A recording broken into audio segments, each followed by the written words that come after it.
Gracias y buenos días. Vamos a hablar de uno de los temas, digamos, más sectoriales de la planificación, que es el registro de zonas protegidas. Como bien saben ustedes, cuando se promulga la Directiva Marco del Agua, que es nuestra Biblia, nuestro documento de referencia en los procesos de planificación modernos, cuando se promulga esta directiva, que es en el año 2000, la Unión Europea ya tiene toda una tradición de directivas relacionadas con aspectos sectoriales del agua. La primera que yo recuerdo es del año 78, que hablaba de aguas de abastecimiento. Siempre ha habido una sensibilidad en el seno de la entonces Comunidad Económica Europea, después Unión Europea, sobre estos temas. Todos esos aspectos sectoriales que se fueron tratando de forma más o menos, a veces al mismo tiempo, a veces con desfases, todos esos aspectos, insisto, dieron lugar a todo un corpus legislativo de la Unión Europea, que la Directiva Marco lo que hace en el año 2000 es incorporarlo, y lo incorpora a través de dos vías fundamentales. La primera de ellas es esta que vamos a ver aquí, el registro de zonas protegidas.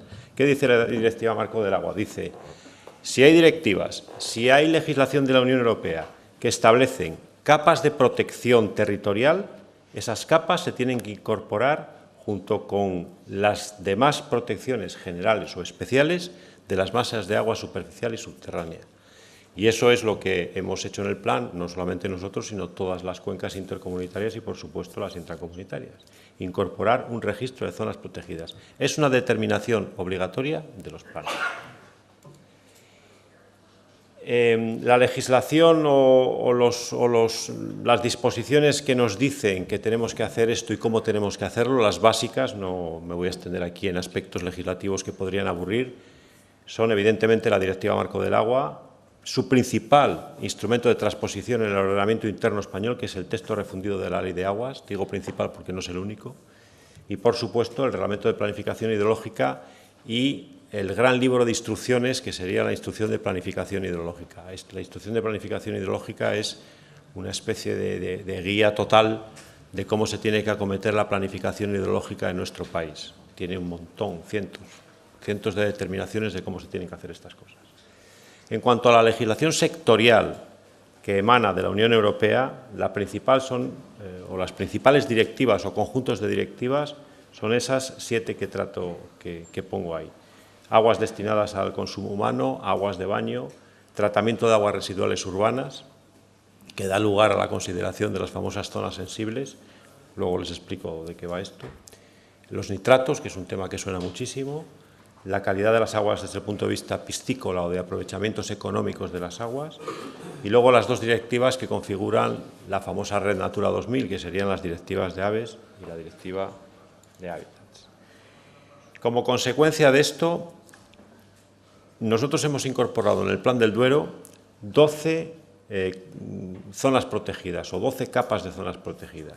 La primera de ellas es las zonas de captación de agua para abastecimiento, evidentemente esto lo entiende cualquiera, donde hay un abastecimiento, bien sea de carácter superficial o subterráneo, tiene que haber un entorno de protección para que otros usos no interfieran con el uso de abastecimiento, que, como ustedes saben, en la prioridad de usos es el primero, es el más importante en la prioridad de usos del agua, y, por supuesto, con respecto a los vertidos. Eso se hace a través de unas figuras que se llaman perímetros de protección. Y los perímetros de protección significa que lo que hacemos en esas zonas es tener especial cuidado, en los procedimientos de autorización y concesionales que ejercemos a través de nuestras competencias en materia de policía de aguas y, por supuesto, en la intensificación del seguimiento de esas zonas a través de las redes de seguimiento. La segunda serían las zonas de futura captación de aguas para abastecimiento. Se hace en previsión, siempre conocemos a través del programa de medidas, lo explicaré en la segunda parte, siempre tenemos un conocimiento por adelantado de lo que se va a hacer y para adelantarnos lo que hacemos es incorporar una capa de protección de futuras zonas de abastecimiento para que ahí no haya interferencia con otro tipo de aprovechamientos o presiones. Las zonas de protección de especies acuáticas y económicamente significativas, esto está fundamentalmente dirigido a las aguas de transición y costera que nosotros no tenemos, se refiere fundamentalmente a toda la cuestión de cultivos, digamos, marinos o estuarinos, y en nuestra cuenca, que no, insisto, no tiene aguas de transición, por lo menos en la parte española, en la parte portuguesa sí, que duda cabe. Ahí lo que hacemos es incorporar las determinaciones que nos dicen las comunidades autónomas en el ámbito de sus competencias en materia de pesca continental, que ellos suelen distinguir dos grandes tipos o conjuntos de aguas, las salmonícolas y las no salmonícolas. Dentro de las salmonícolas, que las tenemos identificadas gracias a la información de las comunidades autónomas, evidentemente hay un mayor nivel de protección. ¿Por qué? Porque son aguas que requieren una calidad más exigente. Luego estarían las zonas de baño, no son muchas, son 20 y tantas en toda la cuenca del Duero. El baño es una actividad que dentro de lo que es de los ríos pues, ha ido, digamos, a menos. Es algo casi, diría yo, que anecdótico, pero evidentemente es un uso humano y por lo tanto hay que protegerlo y hay que establecer un sistema especial de seguimiento. A través del Ministerio de Sanidad hay un sistema NAIA de seguimiento de zonas de baño. Nosotros contribuimos o colaboramos a través de nuestros seguimientos junto con las comunidades autónomas, etc. Luego estaría el tema de las zonas vulnerables. Las zonas vulnerables es una capa de protección que procede de una directiva del año 91, que es la directiva de nitratos. Y esa directiva de nitratos nos advierte ya hace un montón de años que cuidado con los elevados niveles de nitratos que se estaban empezando a detectar entonces, sobre todo en aguas subterráneas. Ahora el problema también lo tenemos en superficiales, y lo que nos dice es que elevados contenidos de nitratos y nitritos pueden tener consecuencias para la salud.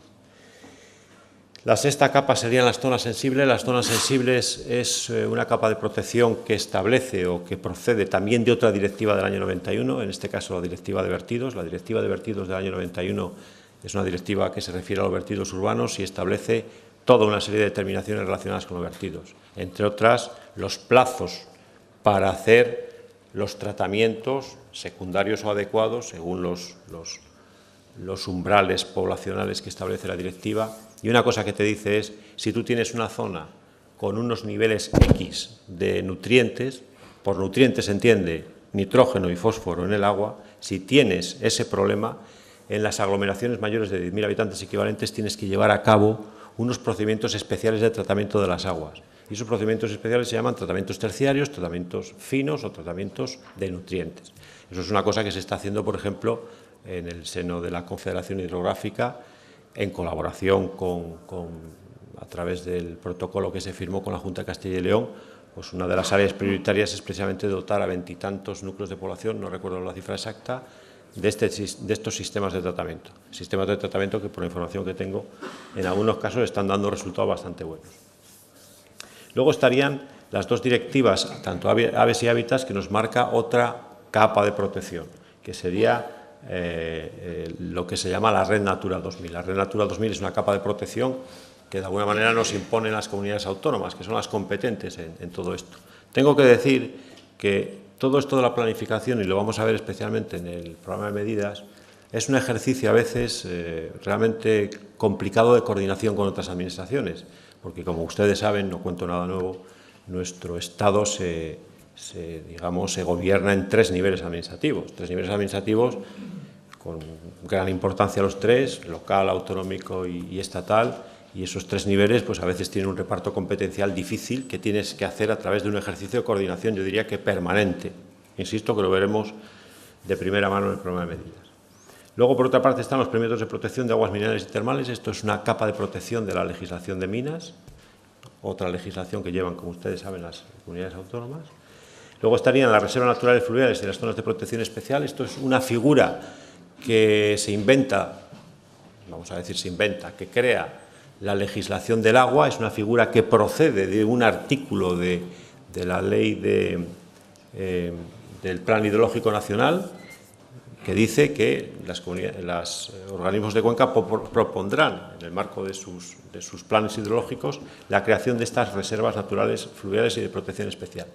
Esto viene por una diagnosis que se hace a principios de los años 2000, en la que vemos, y lo estamos viendo a través de un proyecto LIFE del que también les hablaré, que existe cierta desatención dentro de la Red Natura 2000 a aspectos esenciales de los ecosistemas acuáticos. Y precisamente para cubrir esto es para lo que se crea esta capa de protección.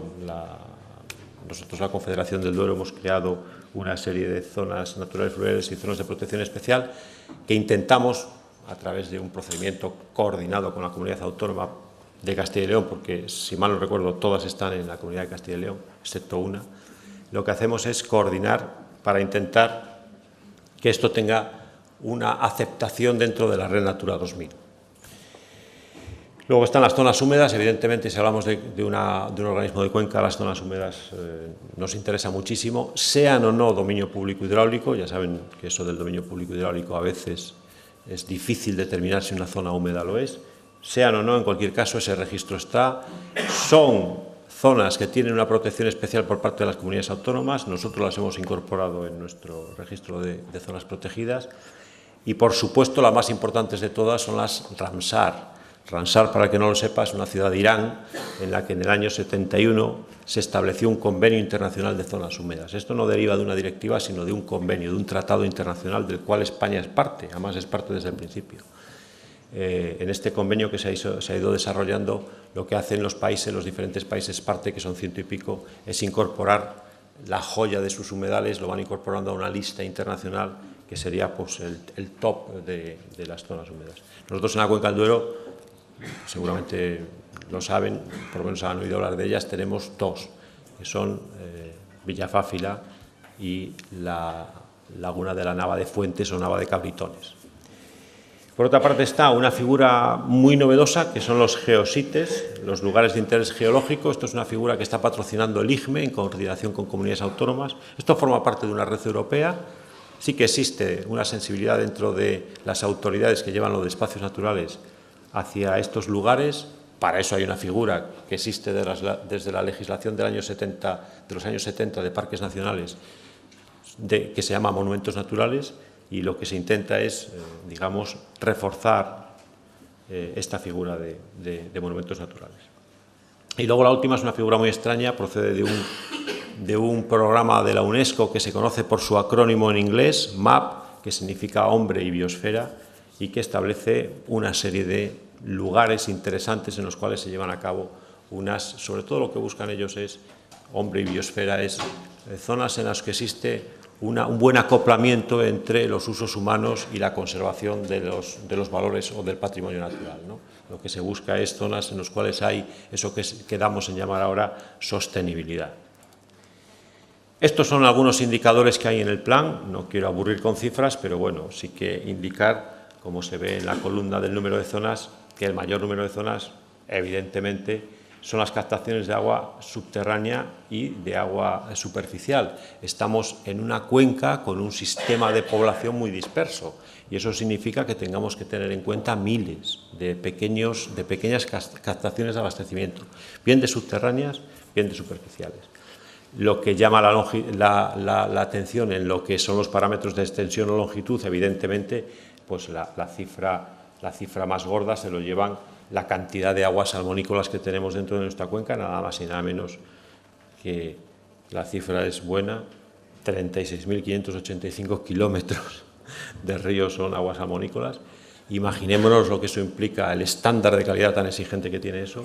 Y luego los otros dos, digamos, más voluminosos, serían estos en superficie, los lugares de interés comunitario, los LIC, y las zonas de especial protección para las aves, eso que se conoce como cepas.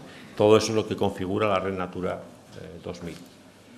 Estos son unos pantallazos que he sacado del sistema Mírame, del que ya les ha hablado perfectamente bien Javier Fernández.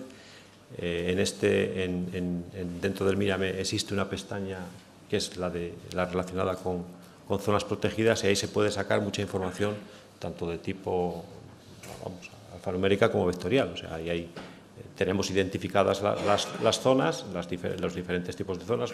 Lo anterior, si mal no recuerdo, era estaciones superficiales de abastecimiento. Esta es, por ejemplo, la de zonas vulnerables, en la que vemos dónde están los principales problemas identificados de la cuenca. Y pues esta es un pantallazo ya con una escala muchísimo mayor, ya con una escala mucho más fina, en la cual vemos esas figuras, esas elipses. Eso indica zonas de protección de captaciones de aguas subterráneas para abastecimiento. El tema de las aguas subterráneas, que ya ha salido en la anterior ponencia, es un tema importantísimo, como saben, porque de él dependen centenares, yo diría que algún millar de abastecimientos dependen de esas aguas subterráneas, ¿no? Especialmente en aquellas zonas en las que las superficiales fallan, porque no haya zonas reguladas o simplemente como sistema de refuerzo de un abastecimiento superficial. En cuanto al contenido de la información que tenemos, tanto en el plan como en Mírame sobre zonas protegidas, el contenido es un contenido general descriptivo, un contenido cartográfico, del que hemos visto algún pantallazo, y, por supuesto, la legislación relacionada. Nosotros, insisto, no hacemos las cosas porque sí, sino porque existen una serie de disposiciones que nos dicen, que nos encaminan a hacerlo de esa manera. Y la legislación está, en la mayoría de los casos, en una legislación que no es estatal, es una legislación fundamentalmente autonómica. Por otra parte, en estas zonas protegidas lo que nos exige la normativa, que seamos, aparte de incorporarlas, aparte de hacer un registro, aparte de eso tenemos que hacer más cosas. Y una de las cosas que tenemos que hacer es un seguimiento específico cuando se ve la directiva o cuando se ve la instrucción de planificación hidrológica. Vemos que las redes de seguimiento, hay un apartado específico para las zonas protegidas, ni que decir tiene que no confundir. No significa que los organismos de cuenca tengan que hacer seguimiento o invadir competencias de otros. Evidentemente, los seguimientos de aves las hará la comunidad autónoma correspondiente que haya dicho que eso es una cepa. Lo que nosotros tenemos es que incorporar nuestra información de seguimiento, coordinarla con la suya. Esto es una cosa que estamos intentando hacer a través de un proyecto LIFE del que les hablaré más detenidamente en el programa de medidas. Y esto para acabar. Aquí en estos enlaces es donde están los dos documentos fundamentales donde se puede consultar el tema de zonas protegidas. El primero de ellos es la memoria, uno de los capítulos de la memoria, el 5 se dedica a zonas protegidas, y luego hay un anexo, el 3, más toda una serie de apéndices que no he querido poner para no aburrir, pero que están ahí disponibles. Y luego, por supuesto, el sistema de información Mírame, que es donde vemos todas esas pantallas que yo he puesto, pues ahí está esa información. Muchas gracias. Vamos a ver si hay alguna cuestión relacionada con esta parte de las zonas protegidas, del registro, alguna cuestión colateral, aunque luego se abordará el programa de medidas, algún aspecto relacionado con esto, pero bueno, si hubiera alguna cuestión. Sí que quería comentarles que, aunque lo ha dicho también Ignacio, que hay una tabla en la memoria, que es la 84, donde se comparan los objetivos ambientales de las masas de agua con los objetivos adicionales de protección como consecuencia de que hay una zona protegida, que hay un LIC, una cepa. Bueno, creo que es interesante desde el punto de vista de ver en qué puntos quizá los objetivos o las exigencias son mayores y por qué lo son. No tanto por medidas relacionadas directamente con el agua, sí con las zonas protegidas que están ligadas al agua, ¿no?